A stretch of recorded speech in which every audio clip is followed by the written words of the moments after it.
स्वागत है आपका। मैं हूं प्रशांत चरहे।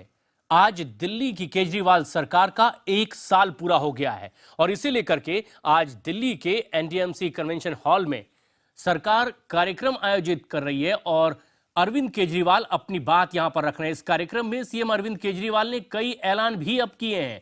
केजरीवाल ने कहा है कि 30 नवंबर तक के पानी के बिल अलग अलग कैटेगरी के लिहाज से माफ किए जा रहे हैं। लेट पेमेंट सरचार्ज सभी का माफ होगा, लेकिन मूल बिल पर 25 से 100% तक अलग अलग कैटेगरी के लिहाज से छूट मिलेगी। वहीं उन्होंने कहा है कि लोगों को गलत बिल मिलने की समस्या भी अब हल हो जाएगी। इसके अलावा सीएम ने कहा है कि दिल्ली में पानी माफिया हावी हैं और अब ऐसा सिस्टम बनाया जाएगा कि दिल्ली में साफ पानी नलों तक सीधे पहुंचे। वहीं सीएम केजरीवाल ने कहा है कि वो कोशिश कर रहे हैं कि बिजली के बिल भी माफ हो जाएं। ए और बी कैटेगरी के 25% बिल माफ, सी और डी कैटेगरी के 50%, डी कैटेगरी के 75%, E F G H category के 100% बिल माफ, एलपीएससी सबका माफ। लेकिन ये उन्हीं लोगों के माफ हैं जिनके पास फंक्शनल मीटर है। अगर मीटर नहीं है तो बिल माफ नहीं है। तो इसकी भी 2 स्टेजेस हैं। जिन जिन लोगों का मीटर नंबर जल बोर्ड के दफ्तर में है उनका तो ये लोग तुरंत कर देंगे अपने कंप्यूटर में डाल के। जिन जिन लोगों का मीटर नंबर जल बोर्ड के दफ्तर में नहीं है उनको अपना मीटर लगवाना पड़ेगा। पहले आप कहते थे मीटर रीडर मीटर चेकिंग करने नहीं आता, अब आपको मीटर रीडर की जरूरत नहीं है। एक ऐप बनाया, उस ऐप को डाउनलोड करो, अपने मीटर की फोटो खींचो और अपने आप अपनी मीटर रीडिंग लेके हर महीने अपना बिल जमा करा दिया करो। किसी मीटर रीडर की इंतजार करने की जरूरत नहीं है। तो दिल्ली की केजरीवाल सरकार का 1 साल पूरा हो गया है, जिसे वो बेमिसाल करार दे रहे हैं। हमारे साथ स्टूडियो में मौजूद हैं वरिष्ठ पत्रकार रामकृपाल सिंह जी और दिल्ली में मौजूद हमारे सहयोगी रवि सिंह हमसे सीधे जुड़ रहे हैं। रवि, जिस तरह से अपने इस 1 साल के कार्यकाल को बेमिसाल बताया जा रहा है केजरीवाल सरकार की ओर से, कुछ घोषणाएं भी की जा रही है, बहुत संक्षेप में ये जानना चाहेंगे क्या कुछ बातें भविष्य के लिए कही जा रही है?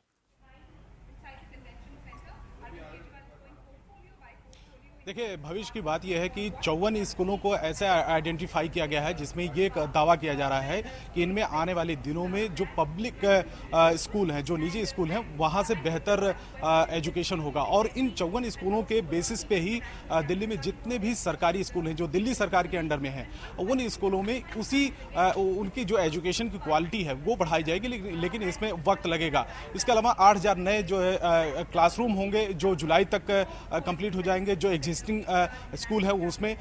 बाकी और बिजली और पानी को लेकर भी अनाउंसमेंट किया है, लेकिन बिजली को लेकर जो अनाउंसमेंट हुआ है उसमें अभी सीएजी ऑडिट का अभी रोड़ा है, क्योंकि अभी कोर्ट में मामला था, हाई कोर्ट में था, अभी उसके बाद सुप्रीम कोर्ट में चैलेंज किया है दिल्ली सरकार ने। अब सुप्रीम कोर्ट से अगर राहत मिलती है दिल्ली सरकार को तभी वो मुमकिन हो पाएगा और तभी जो बिजली के रेट और कम हो पाएंगे। फिलहाल बिजली पानी से लेकर एजुकेशन डिपार्टमेंट से लेकर पीडब्ल्यूडी, तमाम ऐसे जो दिल्ली सरकार के 1 साल के कार्यक्रम के तहत जितने भी उपलब्धियां हैं वो अरविंद केजरीवाल इस समय स्पीच में उनको गिनवा रहे हैं और अभी स्पीच उनकी जारी है। प्रशांत, बने रहे हमारे साथ। जिस तरह का काम उनका रहा है उसे उपलब्धि के तौर पर गिनाया जा रहा है। रामकृपाल जी, विपक्ष तो है अपनी ओर से निशाना साधेगा, ये सियासत है और ये सब होता रहेगा, लेकिन कांग्रेस छलावा दिवस भी बता रही है।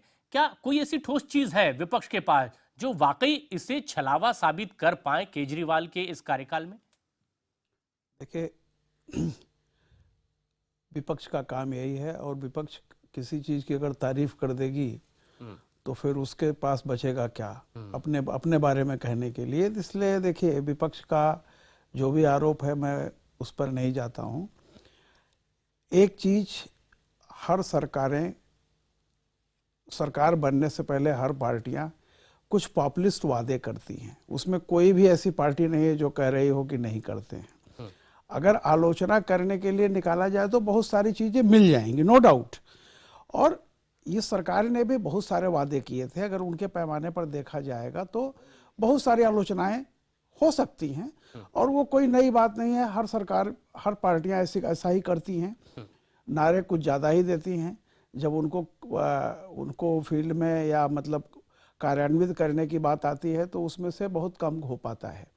लेकिन जो मैं इससे पहले भी जो बोल चुका था, देखिए केजरीवाल जी की जो ये एक सफलता की बात है, आज भी देखिए जो सारी घोषणाएं उनकी हो रही हैं, कहीं ना कहीं आप देखिए कि वो जो उनका एक वोट बैंक है या जिसको आप कहते हैं जनाधार है, उस जनाधार का जो 90% टुकड़ा है, जिसको मैं 90% कहूंगा, 10 में तो बाकी SSC A भी आ जाता है, SSC B भी आ जाता है जी। तो वो उसको एड्रेस कर रहे हैं। मास से जुड़ी हुई ज्यादा चीज। मासेस, क्लासेस नहीं, खास जनता की बात नहीं है, आम जनता की तरफ उनका ध्यान है। और ये इसमें कोई दो राय नहीं कि आम जनता को चाहे जितना मिलना चाहिए था उतना मिला है या नहीं मिला है, लेकिन उसका ये भरोसा बरकरार है कि ये सरकार हमारा सोचती है, हमारे लिए काम करने की कोशिशें कर रही हैं, इसमें वो कामयाब हुए हैं। और मैं 2 सेक्टर की बात करूंगा। देखिए, ये जो है बिजली माफ कर दिया, पानी माफ कर दिया, ये सब पॉपुलिस्ट मेजर हैं। इनकी मुझे कोई अर्थव्यवस्था या आर्थिक नीतियों की समझ नहीं आती है। How long you can do, ये तो इस पॉकेट से निकाल के इस पॉकेट में डालना होगा। लेकिन जो उनकी उपलब्धि के रूप में मैं जिसकी सराहना करूंगा केजरीवाल सरकार की, कोई भी सरकार इस पैमाने पर देखी जाती है कि वो आने वाली पीढ़ियों के लिए वो उनकी लाइबिलिटी तैयार कर रही है या समाज के लिए असेट तैयार कर रही है। एजुकेशन है और हेल्थ है, बिल्कुल।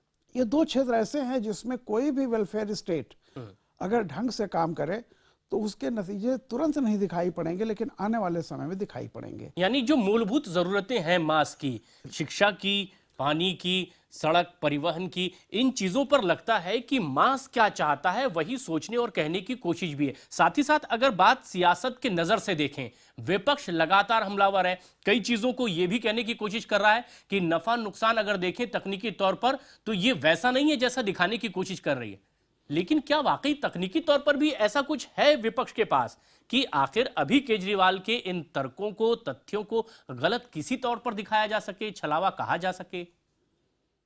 देखिए, अभी एक जो शब्द आपने भी यहाँ प्रयोग किया, बवाल, केजरीवाल की ज्यादातर आलोचनाएं जो 1 साल में हुई हैं इस बात पर कि वे हर चीज के लिए दूसरों को दोष देते हैं, झगड़ालू प्रवृत्ति के हैं, हर चीज पे झगड़ा करते हैं, ज्यादातर इसी पर केंद्रित रही हैं। और जो स्ट्राइक होती रही है या मान लीजिए कि जैसे सफाई कर्मचारियों की हड़ताल रही है, ये हड़तालें ऐसा नहीं है कि सिर्फ केजरीवाल के दौर में हुई है, हड़तालें हमेशा होती रही हैं, हर सत्ता में होती रही हैं।